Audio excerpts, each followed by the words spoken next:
She wasn't supposed to survive, but she refused to die a slave.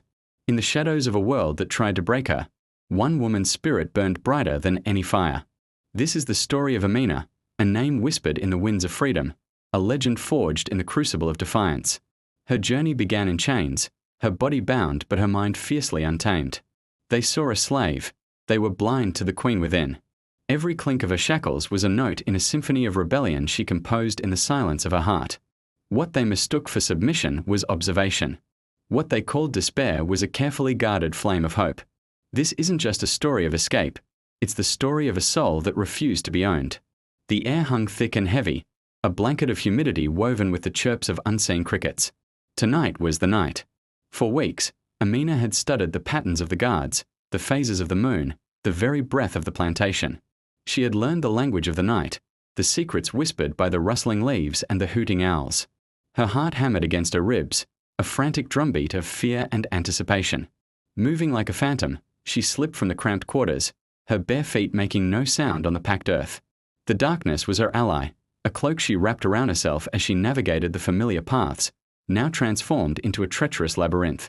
Every snap of a twig, every distant bark of a dog, sent a jolt of pure adrenaline through her veins.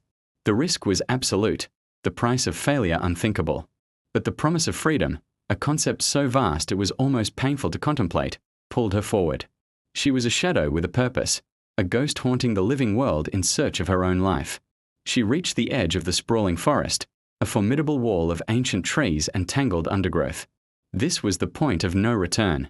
Plunging into the wilderness, the sounds of the plantation faded, replaced by the symphony of the untamed woods. But she wasn't alone for long. Shouts echoed from behind her, distant at first, then growing terrifyingly closer. The bobbing, dancing lights of torches sliced through the darkness, casting long, monstrous shadows that seemed to claw at her. They were coming. The slave catchers, with their hounds baying, their voices raw with anger. Panic flared in her chest, a cold, sharp-edged thing. She forced it down, her training, her weeks of mental preparation, taking over. She couldn't afford to be reckless. She was not just running, she was hunting for her future. She moved deeper, the thorns and branches tearing at her skin, each scratch a mark of her desperate flight. The forest was both her sanctuary and her prison, a maze of life and danger where one wrong step meant the end. The chase intensified. The air was electric with tension. Her lungs burned, each breath a ragged gasp.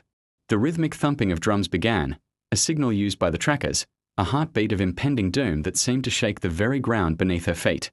It was a psychological war, designed to disorient and terrify. But Amina had a secret weapon, her knowledge. She wasn't running blindly. Weeks ago, she had overheard a conversation, a stray piece of information about an old, forgotten trapper's trail that led to the river. It was a gamble, a faint memory she clung to like a lifeline. She remembered the symbols carved into certain trees by those who had walked this path before her, whispers of the Underground Railroad. She looked for a split oak, then a moss-covered boulder shaped like a sleeping giant. The clues were there, hidden in plain sight, a secret map for those with the courage to read it. The dogs were closing in, their barks a deafening chorus. She could smell the smoke from the torches, feel the heat of their pursuit on her back. Suddenly, the ground beneath her sloped downwards. The sound of rushing water grew from a whisper to a roar. The river. It was her salvation. Without a moment's hesitation, she plunged into the cold, fast-moving current. The shock of the water was a baptism, washing away the scent of her trail and the grime of her captivity. The dogs, confused and frustrated, barked from the riverbank, their pursuit halted. The lights of the torches dwindled behind her as the current pulled her swiftly downstream. She fought to stay afloat, her body exhausted but her spirit soaring.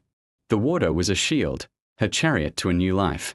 As she drifted, the drumming faded, replaced by the calming sounds of the river. The moon broke through the clouds, illuminating her path, a silver ribbon laid across the water just for her. She was no longer running from something, she was moving toward everything. Miles downstream, soaked and shivering but alive, Amina pulled herself onto the muddy bank of a new shore. The sky was beginning to blush with the first light of dawn. She looked back across the water, but the world she had left behind was gone, swallowed by the darkness and the distance. She stood up, her posture no longer hunched in fear but straight and tall with a newfound strength.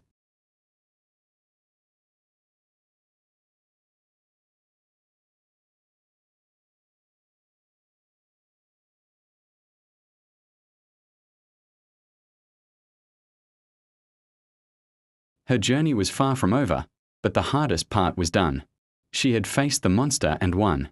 Amina's story is a testament to the incredible power of the human spirit to endure, to resist, and to break free from even the most impossible circumstances.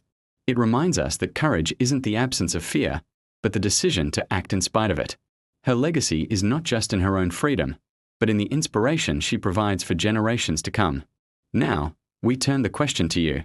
Imagine facing those odds, the darkness, the pursuit, the overwhelming fear. What would you have done in her situation? Let us know your thoughts in the comments below. If this story moved you, please give it a thumbs up, share it with others who need to hear it, and subscribe for more tales of incredible human resilience. Thank you for watching.